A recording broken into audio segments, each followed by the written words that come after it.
균형이 중요해요. 신앙만 그럴까요? 우리 삶도 그래요. 우리 삶도, 신앙도, 사업도, 인간관계도 다 균형이 중요합니다. 지난주에 설교를 하면서 신앙을 줄타기 하는 것과 비슷하다 했어요. 줄타기 하는 거 균형 감각에 이르면 잘 타다가도 뚝 떨어지죠. 운동선수들도 자기 실력 발휘를 하다가 뭐가 와요? 슬럼프가 오지요. 그러면 균형 감각을 잃어버렸다는 거예요. 그럴 때 그가 제 실력 발휘가 안 돼요. 신앙도 균형 감각을 잃어버릴 때가 있어요. 사업도 균형 감각을 잃어버릴 때가 있어요. 그런데 두 가지 하나님을 아는 이 신앙관이면은 하나님 쪽으로 반응을 할 텐데 내 자아중심 오면요 이거 붙잡으려고 더 막 매달린다는 거 세상 방법으로 이런 것들이 차이가 날 거라고 봅니다. 지난주에 다니엘 설교를 하면서 다니엘을 생각하면서 그가 뜻을 정하고 목표를 정하고 하나님 앞에 질문하면서 뜻을 정하고 시간 관리를 하고 우선순위를 하면서 자기 관리를 잘했다 그랬어요. 그리고 다니엘이 가장 잘한 것은 다른 사람에게 방해받지 않는 시간 관리를 하면서 하나님과 그런 교제를 했다. 왕의 번민을 어떻게 풀었을까요? 왕의 번민을 다니엘이 풀었어요. 왕의 번민을 풀어야 할 사람들은 그 관리들이에요. 술객, 그러죠.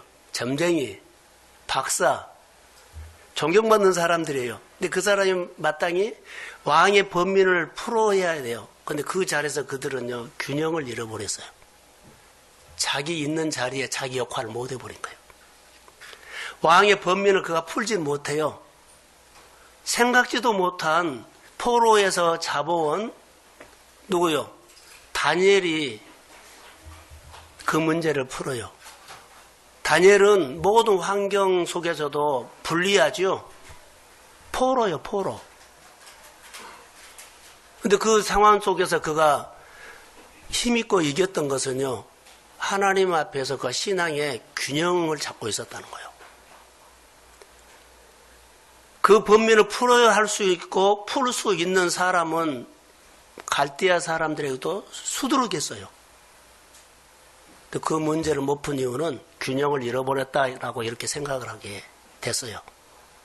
누가 푸냐? 노예가 풀어요. 포로 생활 데리고 온 사람이 풀어요. 왜요? 그가 균형을 잡고 있었기 때문에 나중에 그가 하나님으로 통해서 풀어가요. 이게 실력자입니다. 요셉이 노예 생활하면서도 그가 결론적으로 보면 하나님과의 관계에서 균형 감각을 있었기 때문에 어디요? 팔려가고 억울한 일을 당하고 불리한 여건 속에서도 그가 삶이 늘 열렸던 것은 균형 감각이에요. 자, 들어보세요. 우리가 예배 생활하고 교회 생활할 때 하나님 사랑하고 이웃 사랑하는 얘기가 오늘 여기 나와요. 하나님은 사랑하는데 바퀴가 이렇게 건강해요. 근데 이웃 사랑은 바퀴가 아주 작다면 앞으로 가요, 안 가요? 안 가요. 바퀴가 같아야만 앞으로 계속 뻗어나가고 이것을 성장이라고 말해요. 이것을 번성이라고 말해요. 이것을 잘 돼간단 말이에요. 이것이 지혜가 열린다고 말고 삶이 열린다고 말해요. 오늘 설교 제목은 균형 감각이 있었을 때는 쭉 뻗어나가 버려요. 근데 균형 감각이 없었을 때는 열심히 사는데 돌기는 열심히 돌아요. 근데 맨날 그 자리에서 돌아요.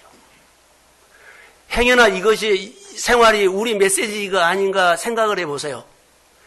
다른 사람보다 더 열심히 살아요. 균형을 잃어버렸을 때는요, 어느 수준에 가서는 계속 얘기만 둔 거예요. 균형이 잡혔을 때는 인간관계도, 성장도, 복도, 우리의 성품도, 인격도, 성품도 늘 자라가요. 할렐루야. 근데 균형을 잃어버리면, 자, 열심히 하는데 그 열매를 못 거둬요. 이 말씀이 오늘 우리 생활에 거울로 비춰본다면, 이 명절에 오늘 우리 교회에 주신 말씀이라고 생각하면서 모든 범사에 나는 균형이 잡혀 있는가라고 한번 봐야 돼요. 어려워서 나는 안 풀려. 이것은 아니에요. 아무리 어려워도 다니엘이 균형이 잡혀 있기 때문에 그 어려운 가운데서도 성장했어요. 자랐어요. 힘이 있게 자랐어요. 쓰임받았어요. 삶이 열렸어요. 이것은 누구의 얘기가 아니라 사실 신앙을 갖는 믿음의 사람들의 아름다운 스토리가 되기를 소원합니다. 아멘. 자, 아멘. 아멘. 오늘 아침에 어린이 예배 설교를 제가 했어요. 누가복음 2장 52절에 보면 예수님은 어렸을 때부터 하나님 사랑과 누구죠? 하나님과 사람에게 사랑을 받았다 그래요. 자, 저를 보세요. 사랑을 받았어요. 이것은 아주 중요합니다. 사랑을 받았다. 그러면 예수님은 어렸을 때부터 지혜와 덕이 자랐죠? 자랐어요. 근데 하나님의 사랑을 받았고 누구의 사랑도 받았어요? 사람의 사랑도 받았어요. 자, 근데 우리는 욕심을 내서 이러거든요. 그래, 하나님의 사랑받고 자녀들이 자라기를 바래. 그러죠? 사람의 사랑받고 자라기를 잘해. 이렇게 키워요. 사실 성장은 하나님의 사랑도 받지만 하나님의 사랑을 받는 자녀가 하나님을 사랑해야 합니다. 그래야만 성장을 해요. 사람에게 사랑을 받으면 나도 그 사람에게 고맙다고 사랑을 해야 돼요. 그런데 우리는 사랑만 받으려고 하죠. 그러니까 안 자란 거예요. 균형을 잃어버린 거예요. 이것보다 인격적인 관계라고 해요. 조합이라고 말해요. 조합. 아무리 화려해도 조화가 안 되면 삐그덕해요. 성경에는 오늘 우리가 주신 말씀과 메시지는 참 귀해요. 교회 생활을 하나님이 사랑하죠. 그럼 교회 생활에 성도의 교제도 꼭 필요하다는 거. 자, 공부만 한다고 돼요? 아니요. 자, 저를 보세요. 오늘 교회학교 설교를 이렇게 했습니다. 아이들을 가르치는 부모가, 엄마나 아빠가 아이들을 어떻게 가르친 줄 아세요? 하나님 사랑받으라고 해요. 사람 사랑받으라고 해요. 그러지요? 그렇게 사랑을 해요. 그런데 하나를 안 가르쳐요. 뭘 안 가르치가요? 하나님을 사랑만 받지 사랑하는 것을 안 가르쳐요. 왜 그렇게 할까요? 내가 그렇게 살기 때문에 나처럼 가르쳐버려요. 내가 하나님을 사랑하죠? 이게 하나님의 사랑만 받지만은 내 신앙생활이 어떻게 해요? 하나님을 사랑하지 않아요. 그러면 자녀들을 어떻게 가르칠까요? 너 하나님 사랑을 받아야 돼. 사랑받아야 돼. 사랑받고 가야 돼. 이 말만 하지. 자녀들이 하나님을 사랑하는 너도 하나님을 사랑해야 한다는 안 가르친 거예요. 자, 교회학교 예배를 통해서 이런 말을 했어요. 아이들이 하나님의 사랑을 받고 하나님을 사랑한다면 하나님이 지혜와 덕을 자라게 합니다. 아멘. 그럼 학원하고 비교가 될까요? 학원에서 아무리 가르쳐도 하나님의 지혜 보면 못해요. 부모님의 삶의 방식이 안 바꿔지는데 자녀들은 삶의 방식을 바꿔서 살아 그러면 사라져요? 안 바꿔져요. 자녀들은 부모가 사는 삶의 방식으로 또 배워가요. 여기서 아무리 하나님의 얘기를 하더라도 성경을 해도 교회에서 놀더라도 우리 생활들이 삶의 방식이 하나님의 사고방식으로 안 바꿔지면 자녀도 나처럼 그 삶의 방식으로 따라간다. 이게요. 다윗이 어디를 가든지 여호와께서 이기게 하셨다. 그 능력이 아니요. 그 하나님의 삶의 방식으로 그가 삶의 방식이 그렇게 됐다는 말이에요. 삶의 방식이 그렇게 됐다는 것이에요. 전쟁을 잘해서 실력으로 훈련을 잘해서 그 한번 이겼다가 아니에요. 삶의 방식이에요. 다윗이 어디를 가든지 이기게 하셨다. 이기는 삶의 방식을 그는 갖고 있다는 말이에요. 요셉이 어디를 가든지 그의 범사가 형통케 됐다 하는 것은요, 그의 삶의 방식이 이랬다는 거예요. 사랑하는 성도 여러분, 우리가 여기 와서 예배를 드리면서도 우리가 가장 바꿔야 할 것들이 하나님의 말씀을 듣고 그 교회에서 사도의 가르침을 받고 변화가 올 수 있는 것은요, 자, 한 번 말 잘 들으라고, 한 번 잘 모여라고 이게 아니에요. 늘 묵상을 통해서 하나님의 말씀을 들으면서 우리의 삶의 사고방식이 바꿔지기를 주의 이름으로 소원합니다. 아멘. 자, 크게 하면 아멘. 이것이 우리의 삶이 달라진 거예요. 자녀들 교육 아무리 해도 다시 내가 사는 사고방식으로 배운 거예요. 그러면 교회 다녔다는 것 뿐이지 교회를 통해서는 하나님의 은총이라든가 평안이라든가 축복이라는 것은요, 잘 경험 못해요. 다시 말하면 끊어졌던 것보다도 신앙이 어리기 때문에 그렇습니다. 이 설교를 준비하면서 우리 얘기를 어떻게 풀어갈까라는 고민을 하면서, 이건 다른 사람의 얘기가 아니라 오늘 우리의 교회 이야기가 되기를 주의 이름으로 소원합니다. 자, 자신이 하나님 앞에 질문해 보세요. 나는 하나님을 사랑한가? 하나님을 사랑한가? 하나님의 사랑받기를 좋아하지 하나님을 사랑하는 것은 기울어졌어요. 기울어졌으면 뻗어나가지 않고 이렇게 떠돌아요. 나는 하나님 앞에 관심 있는가? 사람에게 관심 있는가? 하나님을 의식하는가? 사람을 의식하는가? 이것도 같아요. 하나님을 의식하시기를 주의 이름으로 소원합니다. 만약에 이 균형을 잃어버리면 이렇게 돼요. 돌아버려요. 그러면 어떤 이는 30cm에서 돌고, 어떤 이는 60cm에서 돌고, 어떤 이는 70에서 돌고요. 나름대로 열심히 사는데 쭉 뻗지 않고 돌아버려요. 자, 이게 우리의 축복이라고 생각한다면 우리가 귀담아 드려야 할 말씀이라고 봅니다. 균형을 잃어버리면 어떻습니까? 자, 이렇게, 내가 그렇게 하나님 앞에 작전 기도도 하고, 봉사도 하고, 헌금도 하고, 그리고 여러 가지 신앙으로 살려고 예를 쓰는데 내 생활 안 풀립니까? 열매가 그렇게 늘 늘어나지 않고 늘 그 수준입니까? 자, 수룻밥이라면서 큰 산이 평지가 안 되고 늘 나에게는 이런 산이 있습니까? 오늘 본문을 통해서 말합니다. 균형을 잃어서 그렇습니다. 뻗어나가고 번성하고 이익하고 잘되고 삶이 열리는 것은요, 좀 느리지만 균형이 있었을 때, 성장했을 때 이 길이 하나님이 열어줍니다. 하나님의 말씀이 우리 가운데 들리지 아니하면 또 자아나 옛사람이나 내가 사는 방식을 또 표현할 겁니다. 균형을 잃어버리면 들으세요. 하나님의 도구로 쓰지 않습니다.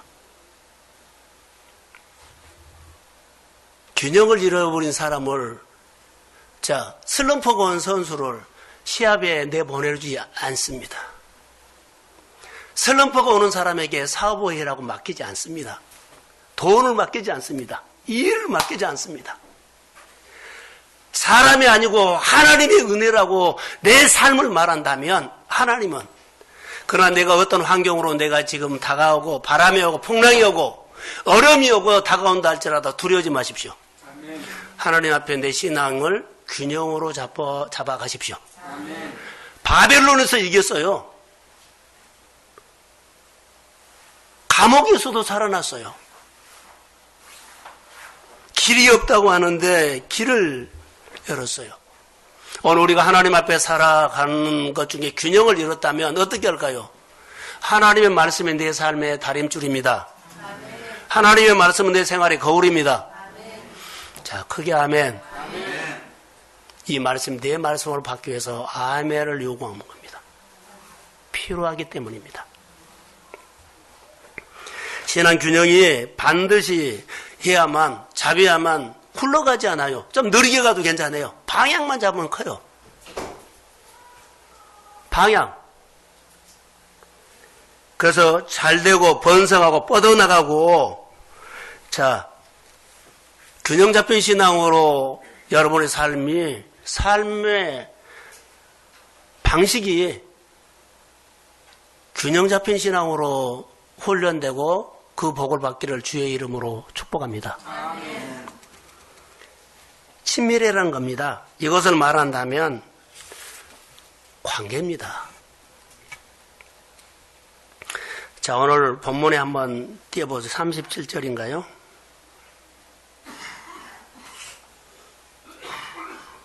자, 시작.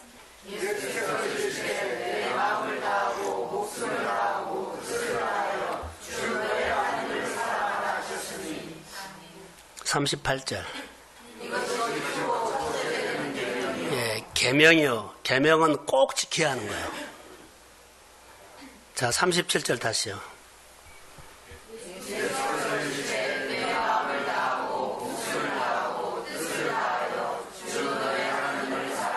하나님을 사랑하는 것은요, 사랑하는 사람이 잘 들려요. 사랑하는 사람의 말을 안 들으면 사랑 안 하는 거예요. 사랑하는 사람 말은 경청해요. 포커스가 어디요? 하나님에게요. 포커스가 상대방이요. 잘 듣는 거예요. 그래서 우리가 신앙생활을 할 때 하나님과의 관계를 소홀히 하지 말라는 거죠.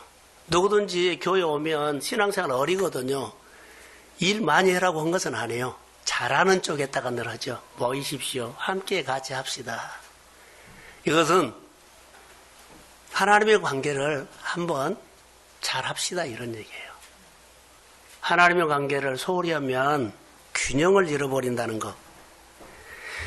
균형을 잡아가야만 한 걸음 한 걸음 한 단계 한 단계 성장할 줄로 믿습니다. 그래서 신앙이 1년, 2년, 3년 하면 좀 자라요. 예. 그래도 삶의 방식이 나중에 많이 바꿔져요. 언어도 바꿔지고 생각하는 것도 바꿔지고. 자, 아멘. 두 번째 계명은 내 이웃을 내 몸과 같이 사랑하라고 이런 했던 말씀이에요. 여러분 관계를 주의 이름으로 잘 하시기를 주의 이름으로 부탁합니다. 신앙생활을 할 때 균형이라 그랬죠. 신앙생활 하면서도 치우친 사람들이 있어요. 은혜는 받는데 보냄을 안 받아. 자, 우리가 훈련하고 싶어 하는 것은요. 은혜는 받아요. 콜링을 받는데요. 주님이 시키면 안 따라해버려요. 이런 것들도 한쪽으로 치우친 거예요. 신앙이 잘못됐다기보다는 치우친 거. 이것은 가르침을 받으면서 교정을 해줘야 돼요. 자, 은혜를 받으면, 말씀을 들으면, 듣고 반응해야 합니다. 자, 우리가 하나님 앞에 헌금하는 거, 봉사하는 것도 하나님이 주신 것 중에는요, 그 안에 균형을 줬어요. 나눌 것도 주고, 하나님 앞에 드릴 것도 주고, 다 줬어요. 자, 이것을 하나님께서 주시는 은혜 축복을요, 균형 있게 써라는 거요. 내 건강도 균형 있게 봉사도 해야 돼요. 내 신앙을, 내 삶을 균형 있게 해야 돼요. 그 안에 다 줬어요. 나눌 수 있는 거, 봉사할 수 있는 시간도 다 줬어요. 자, 그렇게 하나님을 아시기를 주의 이름으로 소원합니다. 신앙의 균형 감각이 중요하는데 치우치면은 하나님의 말씀에 대해서 우리가 맛을 잊죠. 그래서 균형 감각을 얻기 위해서 교회 여러 가지 모임들도 3번 하면 한 번부터 시작하십시오. 그리고 그 다음에는 2번 정도. 그 다음에는 3번 다 참여하는 거. 늘 그러면서 참여하면서 내가 신앙이 이렇게 세워져 가는 거예요. 여러분, 교회 안으로 또 어떤 공동체 안으로 들어오면 알게 되고 느끼고 배우게 돼요. 그리고 거기에 내가 필요하다는 거. 그러면 하나님께서 나에게 주신 시간을 아니면 달란트 은사를 때로는 물질을 때로는 여러 가지 관계하는데요. 내 마음을 열고 도움이 되는 거예요. 자, 아멘. 가장 힘든 것이요. 우리가 균형을 이루는 거지. 하나님 것을 줬는데 내가 계산해가지고 내 식으로 해버리면 안 돼요. 될 수 있으면 아직 믿음은 어리지만 점점 온전히 성장하기를 주의 이름으로 소원합니다. 온전한 예배, 온전한 예물. 이런 것이 균형을 잡아가는 겁니다. 여러분, 열심히 사는 것 너무 박수칠 일이요. 근데 균형을 잃고 열심히 살면 남는 게 없어요. 변화가 없다고요. 균형을 갖고 믿음 생활을 하시기를 주의 이름으로 소원합니다. 때로는 그래서 기도해도 오지만 때로는 성경 공부도 해야 되고 때로는 묵상도 도전해야 돼요. 자, 아멘. 그게 내 미래가 열리는 거예요. 내 삶의 방식을 가장 보고 배운 사람이 누굴까요? 자녀예요. 성경은 내가 살고 살게끔 하는 거지 입으로 한 것 없어요. 나는 안 살고 너 이렇게 해라 절대 없어요. 특별한 은혜만 있지 그 안에는 대부분 우리가 삶에서 삶의 방식을 배워요. 균형을 잡기를 주의 이름으로 소원합니다. 자, 성경에 보면 마태복음 17장에 보면 예수님께서 베드로와 요한과 야고보를 늘 사랑했어요. 사랑도 해줬지만 또 사랑도 그들이 잘 따랐어요. 그래서 9명의 제자를 산 밑에다 놓고 위로 올라갔어요. 그게 변화산이에요. 변화산에 올라가서 하나님께서 은혜를 주니까 그들이 신비한 사건을 구경합니다. 베드로가 입으로 하는 왈 여기가 좋사오니 여기서 초막셋을 짓고 누구를 위해서 삽시다. 주님이 그렇게 말한 거예요. 하늘의 음성이 뭐라 그래요? 너는 예수님의 말을 들으라. 자, 우리가 은혜 받으면 교회만 좋아요. 교회에서 은혜 받으면 너무 좋아요. 근데 보냄을 받으라는 거예요. 그런 얘기예요. 우리는 여기가 좋사오니 그럴 때 있어요. 그런데 주님이 하고 싶은 일을 하도록 파송할 줄로 믿습니다. 이런 신앙을 우리가 가져야 돼요. 영적인 선비, 은혜는 너무 중요하는데 베드로가 신비한 체험을 하나님을 만나고 그가 너무 좋아서 치우친 겁니다. 여기가 좋습니다. 그래서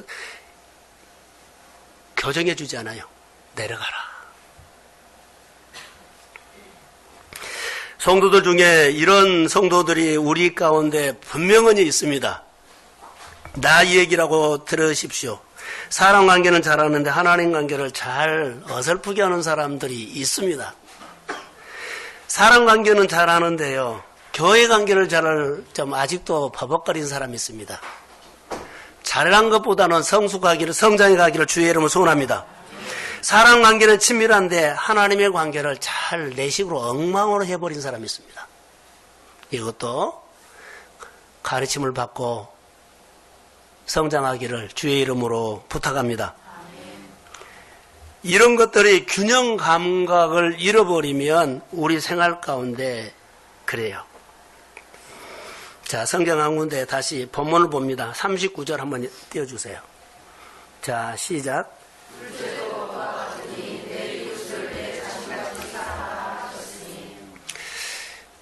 그냥 스쳐 지나갈 수 있거든. 내 이웃을 그냥 사랑해라고 하죠. 여기는 엄청난 의미가 들어있습니다.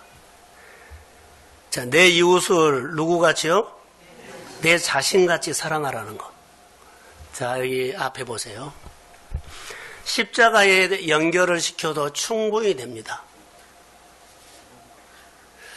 예수님은 우리의 연약함을 알까요, 모를까요? 다 고난, 아픔, 억울함, 누명, 속상한 것 예수님이 다 체험했어요. 다 했어요. 지금은 어디에 계세요? 하나님의 보좌에 계세요. 우리 위해서 뭘 해요? 중보해요.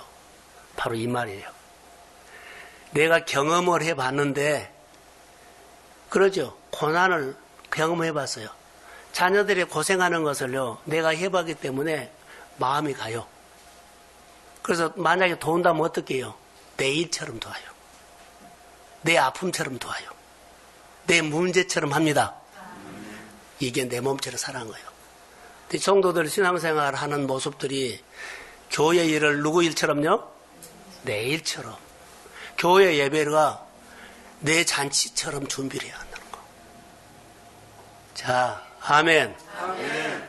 준비해야 돼요. 이게 내 이웃을 내 몸처럼 사랑하는 거. 자, 누가 사업을 시작했는데 그거 내가 해봤잖아요. 그럼 내가 해보면 그거 어떻게 해요? 잘 중보해주고 뭐 도와주려고 그래요. 해봤기 때문에. 토병하는 사람도 있었죠. 다시는 내가 항암 맞는 사람들 알아요, 몰라요? 알아요. 해본 사람은 그거 알아요. 얼마나 아픈지, 얼마나 힘든지. 이것을 이웃을 사랑한 거예요. 하나님이 사랑한 것은 쉬운데 이웃 사랑이 그렇게 힘들어요. 이게 십자가예요.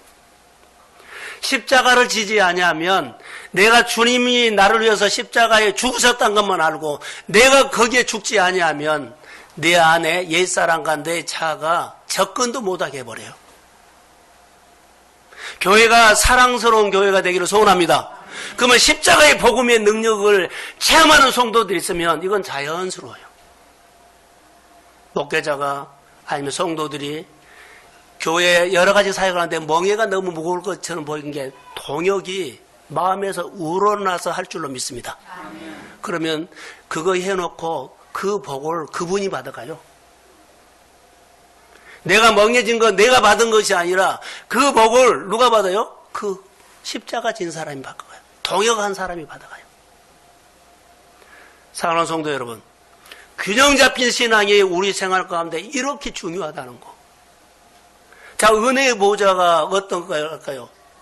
주님과 내가 십자가에 못 박아 죽지요. 그러면 우리가 예수의 생명으로 살아요.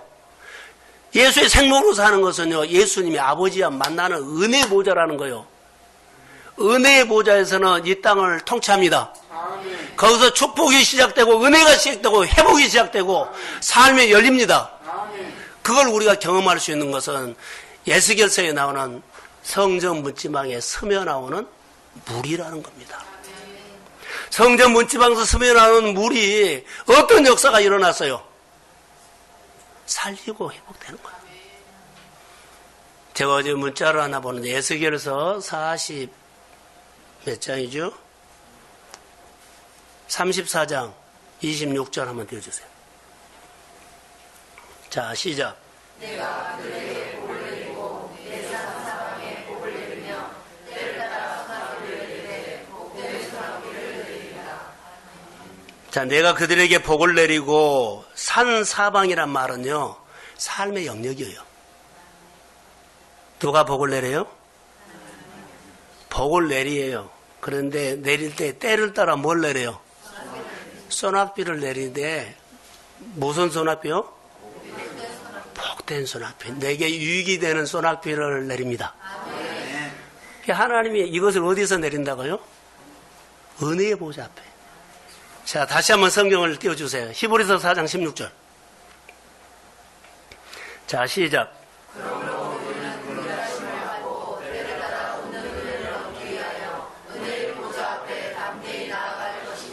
여러분의 생활 속에 고난이 없고 힘듦이 없고 내가 힘이 붙여요. 때를 따르는 것은 말이 아니고 꼭 필요할 때. 사랑하는 성도 여러분, 꼭 필요할 때 하나님의 은혜의 손길이 임하기를 소원합니다. 꼭 필요할 때. 내가 어떤 일을 벌려놨어요. 사람이 필요해요. 기술이 필요해요. 돈이 필요해요. 그럴 때 하나님께서 꼭 필요할 때 어마어마하게 하나님의 은혜로 채워줍니다. 아멘. 사람을 보내주고 환경을 움직여서 나를 향하게 움직이고 사람이 막 와요. 환경이 열려서 일감을 너무 많이 줘요. 누가 주신 거요? 하나님요. 균형 잡힌 신앙 가운데 이런 힘이 있다는 것. 균형 잡힌 신앙에는 이런 복이 따라온다는 것. 내 마음에 힘들고 근심이 있고 우울하고 고민이 있고 범인이 있을 때도 하나님 앞에서 이 문제 가지고 가지 말고 하나님 앞에 나와서 균형 잡힌 신앙으로 참여하십시오. 아멘. 그러면 참여한 것뿐인데 내 문제가 풀어져요. 아멘. 내 삶이 풀어져요. 내 생활이 풀어져요. 큰 산이 평지가 될지어다. 골치 아픈 것이 없어지고 하나님 이번에도 하시겠습니다. 균형 잡힌 신앙이 이런 힘이 있다는 것. 그래서 우리가 늘 고나지요. 하나님이 어떻게 할 줄은 몰라요.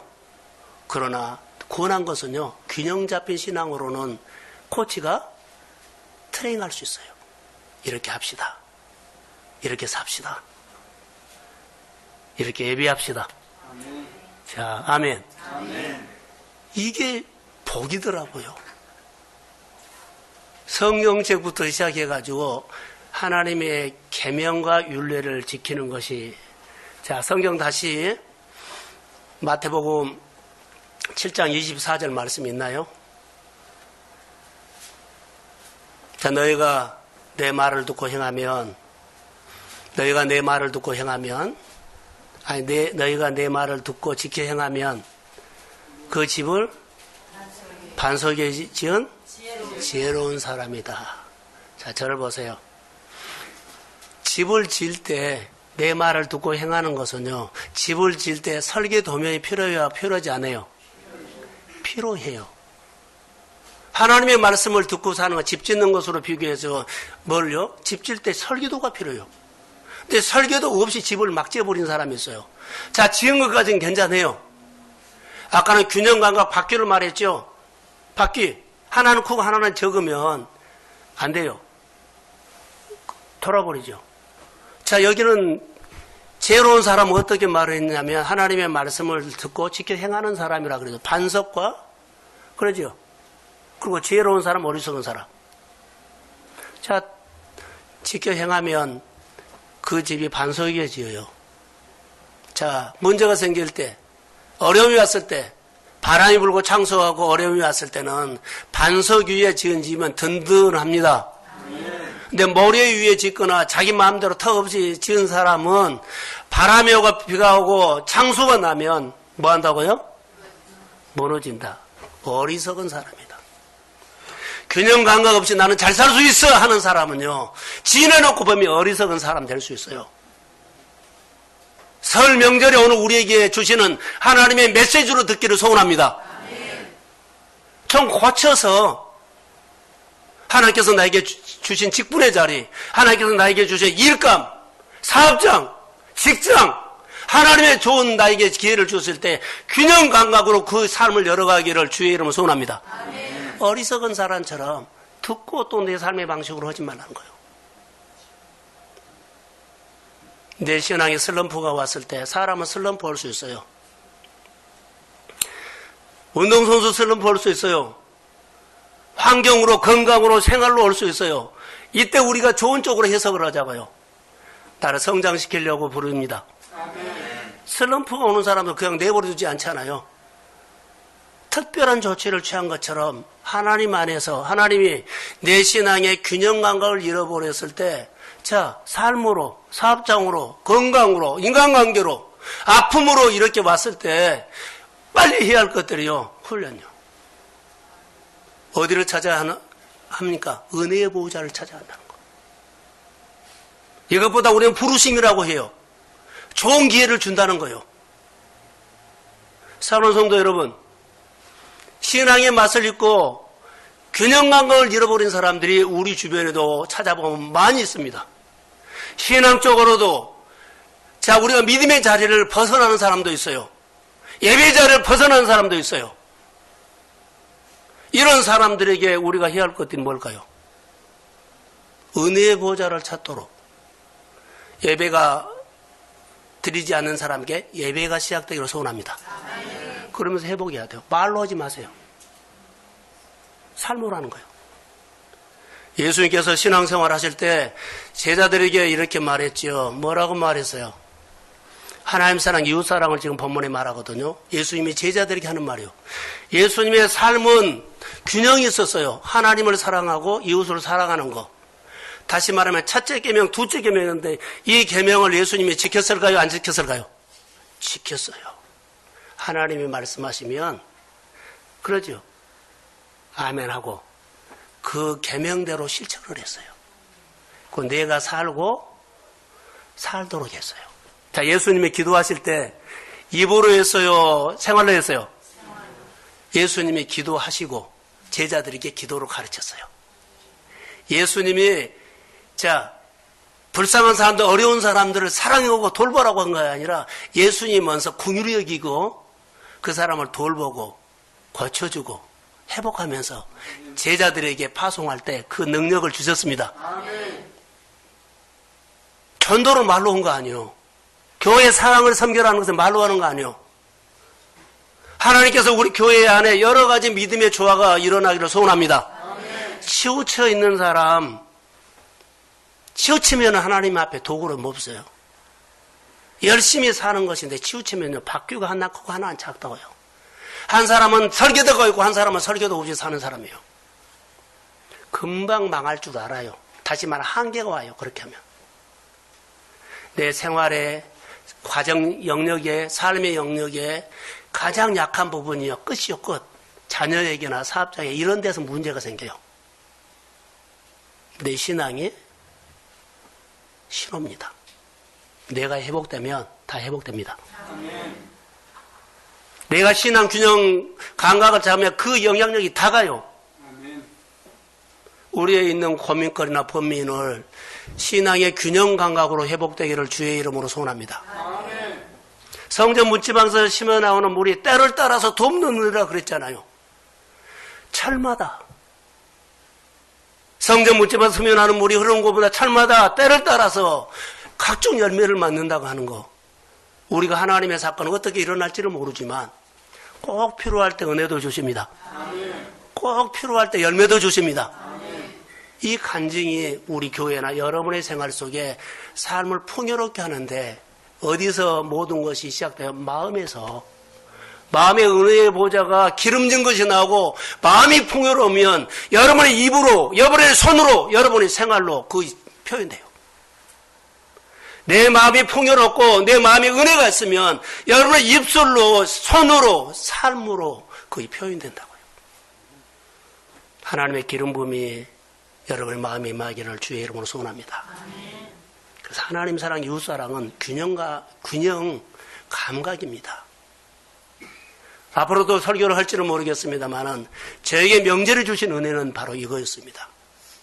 사랑관계, 교회관계, 직장, 균형 감각을 하시고 세상을 향해서 도전하십시오. 다윗이 어디를 가든지 얘기하셨다는 거요? 오늘 표현입니다. 균형 감각입니다. 그래서 그가 이겼습니다. 요셉이 어디를 가든지 얘기하셨다. 어디요? 균형 감각입니다. 잘하는 느헤미야가 하나님의 말씀 메시지를 듣고 자기 고향에 예루살렘에 성벽이 무너졌단 말을 듣고 그의 마음에 메시지가 오지요. 그냥 달려가지 않았어요. 그때부터 뭐 했어요? 기도했어요. 은혜의 보좌의 앞에 나가서 은혜를 받았어요. 은혜 보좌 앞에서 은혜를 받고 앞으로 내가 거기까지 가는 왕의 허락도 있지만은 나라를 늘 거쳐가면은요 비자도 있어야 돼요. 그 일하는데 자제도 있어야 돼요. 은혜의 보좌에서 그의 삶을 다 열었습니다. 현장에 가서도 공격을 많이 받지만 균형을 잃으니까 균형 감각을 잃기 때문에요. 아무리 도전이 와도 이기는 자가 됩니다. 자, 창세기 35장을 한번 띄워주세요. 35장 1절. 자, 시작.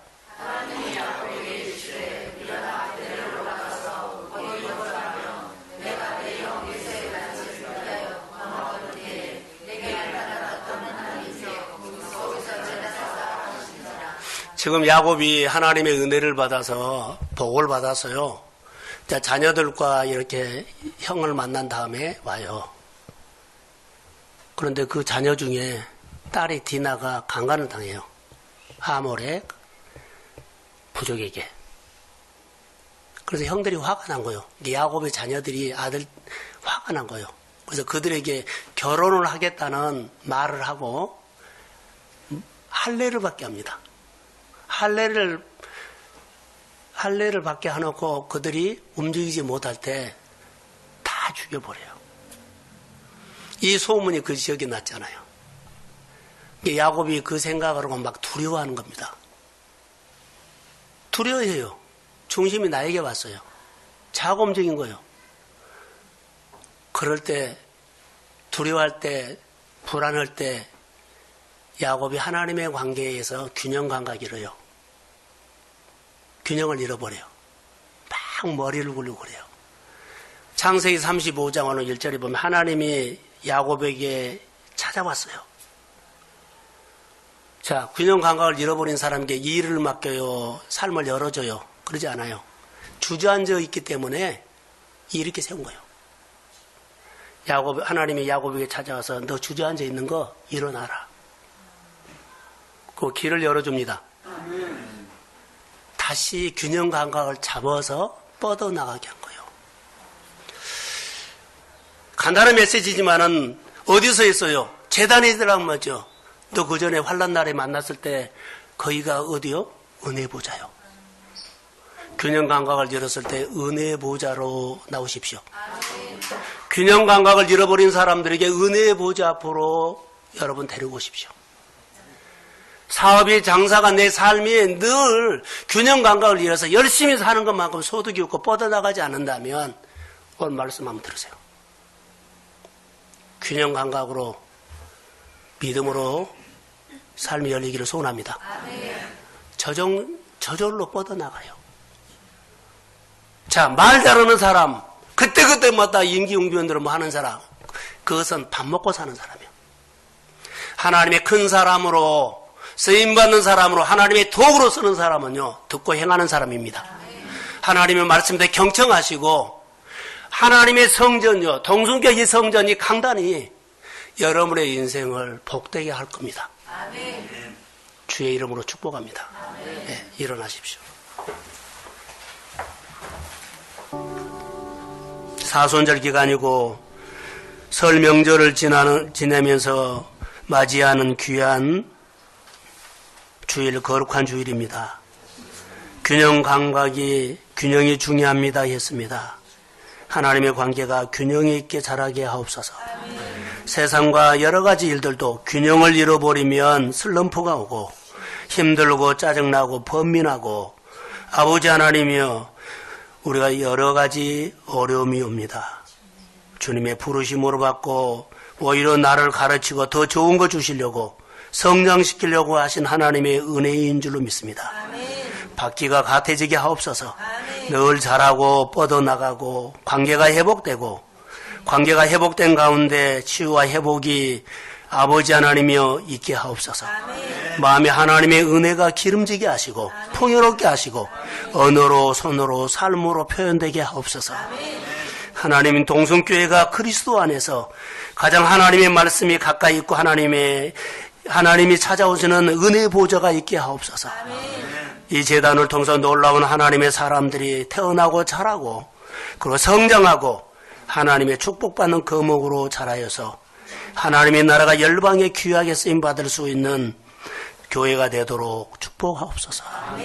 오늘 주신 말씀이 다시 한번 우리 마음의 균형을 잡아가게 하시고 무엇을 하든지 간에 높은 삶이 평지가 되는 형통과 이기게 하는 삶으로 삶의 방식을 터득하게 하옵소서. 축복합니다. 교회 성도들을 은혜 속으로 이끌어 주옵소서. 재정을 넉넉하고 윤택하게 하옵소서. 성도들의 모든 생업을 풍요롭게 하옵소서. 하는 일들마다 주 안에서 잘되고 복이 되게 하옵소서.